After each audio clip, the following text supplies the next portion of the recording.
miaina eto amin'izao tontolo izao fa tsy isana izao tontolo izao. Manasanao anaraka izany tany dinidinika izany ray ankehitriny.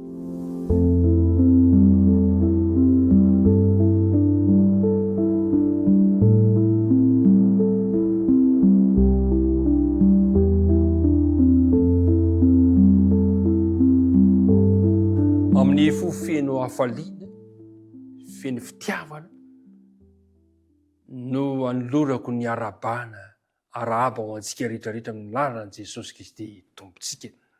Faly indray tafaraka aminao amin'ity alarobia 5 volana marsa ity. Ny tompony hombanao, ny fiatarany ho aminao sy ny ankohonanao.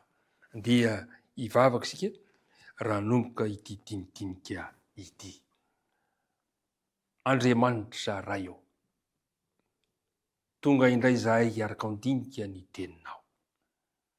Misaotra tamin'ny fitantanana rehetra, misaotra ny amin'ny fahasoavanao, koa raha andinika an'izany izahay. Dia mangataka anao mba hamela ny ilokay, ka hanala ny hevitra mampisaraka anay aminao. Ary aoka ny faneno masina kosa no hitaritarana anay, ampianatra anay izany teninao izany. Tononona sy angatana ny vavaka, naran'i Jesosy. Amen. Andely andinina tao tadina no anombohana ny fiarahana. Tesaloniana voalohany 5 ka ny 20. Misaora amin'ny zavatra rehetra fa izany no sitrapon'Andriamanitra ao amin'ny Kristy Jesosy ho anareo.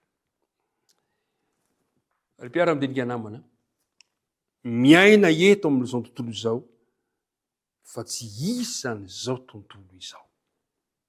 Tsy mora zany. Tsy mora zany kanefa izany no antso atao amintsika amin'ity androany ity. Dia ovakitsika ny Kolosianina 4 ka manomboka eo amin'ny 7 ka hatramin'ny 15. Vakina amin'ny anara Jesosy. Manao velomanareo lioka malala, mpanao fanafody sy Demasy. Manao velomany rahalahy avy any Laodikia, ary Nimfa sy ny fiangonana ao an-tranony. Dia jerevantsika voalohany le voalaza teo liko sy Demasy. Liko dia nijanona hatramin'ny farany tamin'ny fiarahana tamin'ny Paoly amin'ny fitoriana ny filazantsara.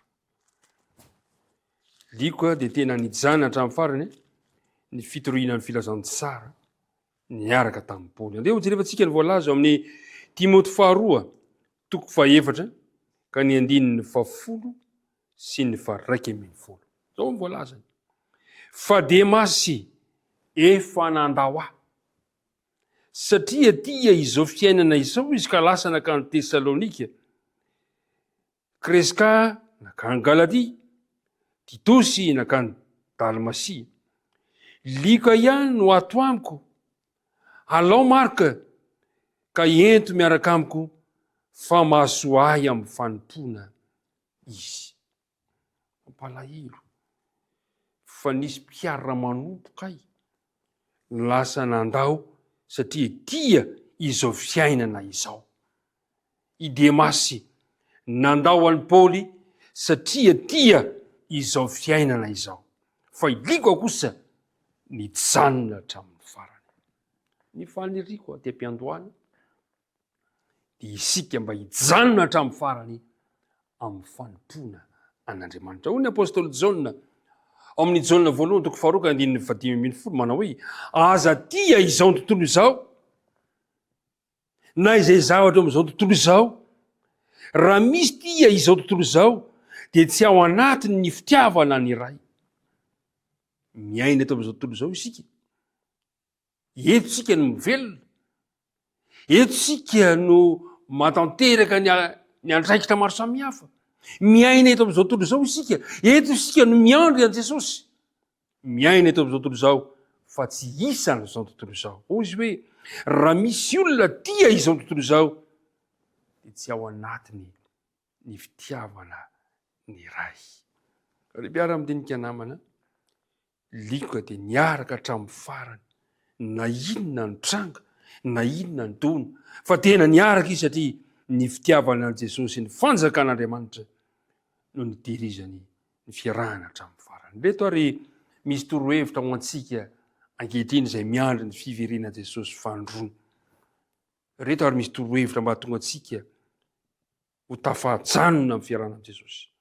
Ao amin'ny filazantara marika toko 7:7 dia milaza manao hoe mila mitandrina isika, mila miambina mandrakariva.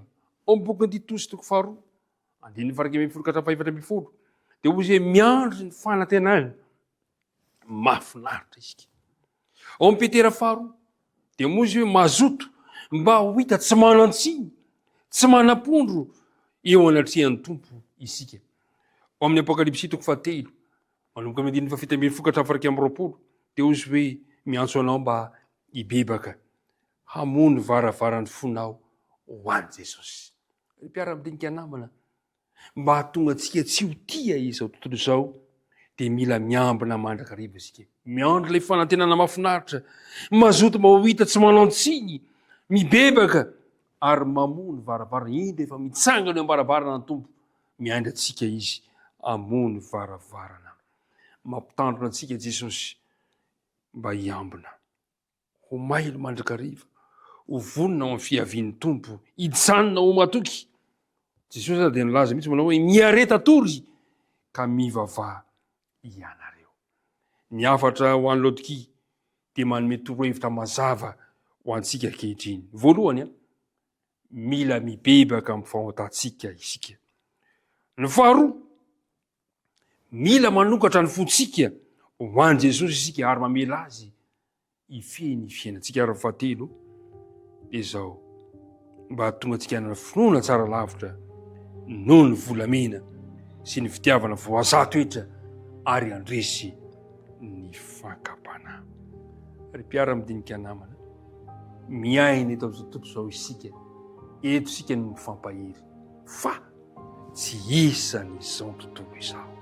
Fopany hombanao amin'izany lohevitra mampisaintsaina izany, ka mba ho tratratsika ny tanjona hoe eto isika fa tsy isan'izao tontolo izao. Andeha hoentina mbavaka izany dinika izany. Andriamanitra rainay io, eto tokoa izay no miaina, eto izay no miandry anao, eto izay no miomana ao amin'ny fiverenanao.